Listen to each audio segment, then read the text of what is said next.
osmosis, commonly called as RO. So most of our houses now we depend upon RO water, isn't it, for drinking. So whether we get Kaveri water in Bangalore, or we have a bore well, or we have well. So in our kitchens we have RO. It might be from Kent or it might be Aquaguard. So what is this RO water? So RO is nothing but it's simply called as reverse osmosis. So water which comes from your borewell or which comes from your government or anything. So the water from comes from a overhead tank, it will be subjected to reverse osmosis, and that water and this Kent or Aquaguard contains some, it adds some added minerals, and that water we consume. So most of us are used to consume this reverse osmosis. So this the RO water is most dangerous compared to our day-to-day used distillery water or normal well water. It is better to consume the natural water than RO water. Why? Because the RO water contains the added minerals than natural minerals. It removes completely natural minerals. So the knee pain, arthritis is mainly caused due to consuming RO water. You consume RO water 1 glass or 2 glasses, after half an hour again you feel thirst. So when it's not only in summer, anytime. The same time you consume 1 glass of normal filtered water without using any RO process, you will not feel thirsty because that water contains natural minerals. But this RO water contains added mineral, does not contain any natural mineral. So natural minerals are very much essential for our body. Okay, so as much as possible avoid RO water. So wherever you can the possibility to drink natural water, drink boiled water and drink instead of drinking this RO water. What is this separate business? Let us come back to our business. What is RO? What is reverse osmosis? So before going to reverse osmosis, what is osmosis? Yeah.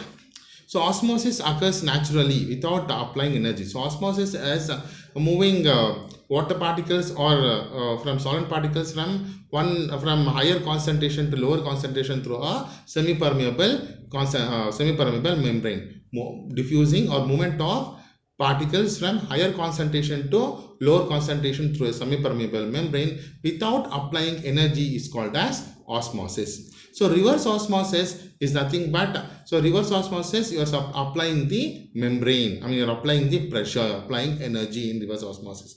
So what is this reverse osmosis? Well, explain in the diagram next. So reverse osmosis membrane is semi-permeable membrane that allows the passage of, say, whether it is osmosis or reverse osmosis, will have a membrane. So that membrane allows only selected particles. So it allows water molecules only, but does not allow any dissolved salts or organic or bacteria or pathogens to water to fluid. So usually the semi-permeable membrane will be made up of cellulose. Okay, so in reverse osmosis you need to push the water through the reverse osmosis membrane by applying the pressure, which will be usually greater than the natural osmotic pressure. I will just see what is osmosis and what is reverse osmosis in a diagram. This is a huge reverse osmosis plant which is present in Kalpakam. So there is a nuclear plant in Tamil Nadu. So when they want to install the nuclear plant, they need a pure water, but there is a sea there and that water is completely salty. When they approach the nearby corporation, they completely neglected or ignored because the water they have, that is was not sufficient for supply for the household purpose itself. So what did they do is they installed a reverse osmosis plant itself there, and they took that salt water from the river, sea, they purified it, they used it for the their purpose, and the extra water was there, they supplied once again for either municipal or corporation, and that they use once again use for this drinking purpose. Okay, how to make the water potable or drinking? Okay, keeping its side effects aside, let us see. Of course, removing salt from the ocean water or sea water, it's the biggest task, isn't it? So how to make it potable? Let's see. See here, there is a diagram over here. So let us assume we have a semi-permeable membrane. There is salt water here, there is a fresh water over here. So when the semi-permeable membrane here, when there is a fresh water and salt water, without applying pressure, by natural pressure itself, what happens? So fresh water concentration is higher compared to the salt water concentration. So water molecules will slowly move from this from this layer to this layer. Okay, what happens? Freshwater concentration increases over here.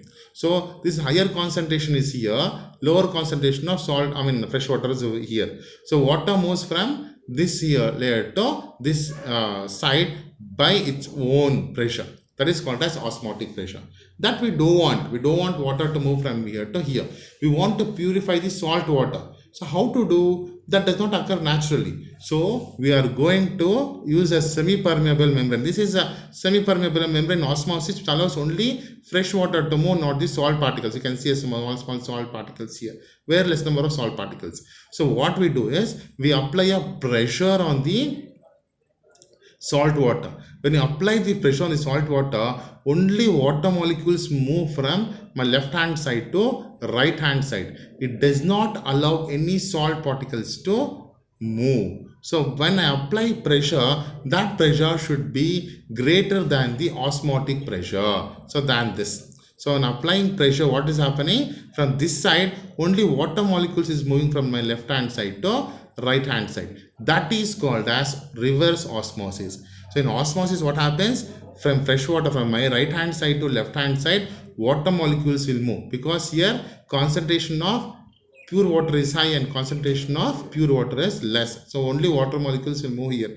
That should not happen. We are supposed to purify the water. Therefore, we are going to apply the pressure greater than osmotic pressure. When you apply the pressure, water moves from my left hand side to right hand side, leaving behind the salt particles. This is called as reverse osmosis. Okay, that permeable membrane allows only water molecules to move and not the salt content.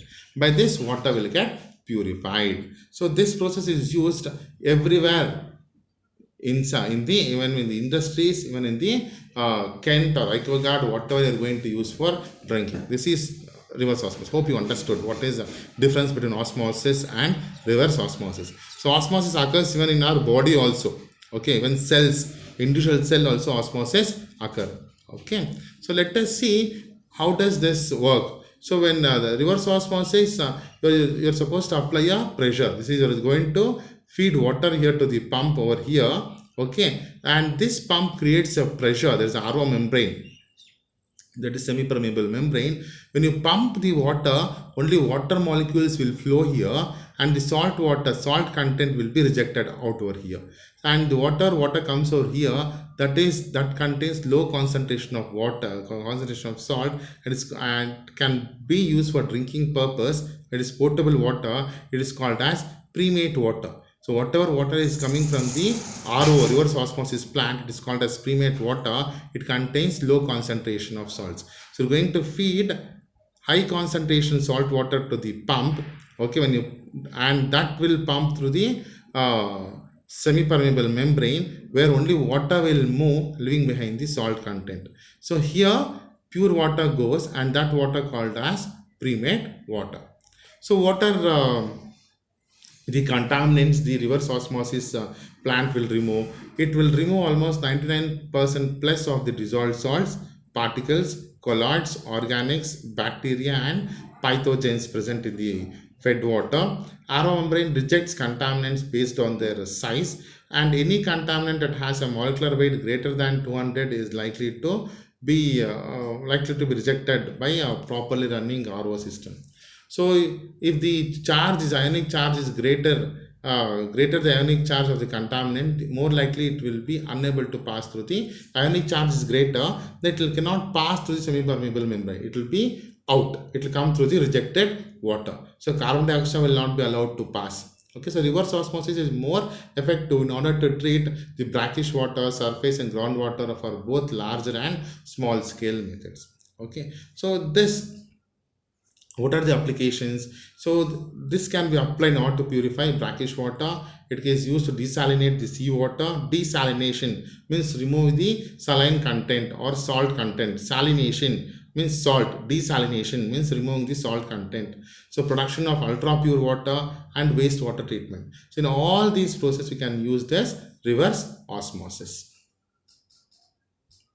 So what are the disadvantages? So if you have, I think most of you might have seen, if you want to get 1 liter of pure RO water, almost 3 to 4 liter of waste water will be wasted, right? Of course, most of us, we are aware that water is very precious, but still, what do? We'll keep the outlet pipe to shrink and the water will go to drain.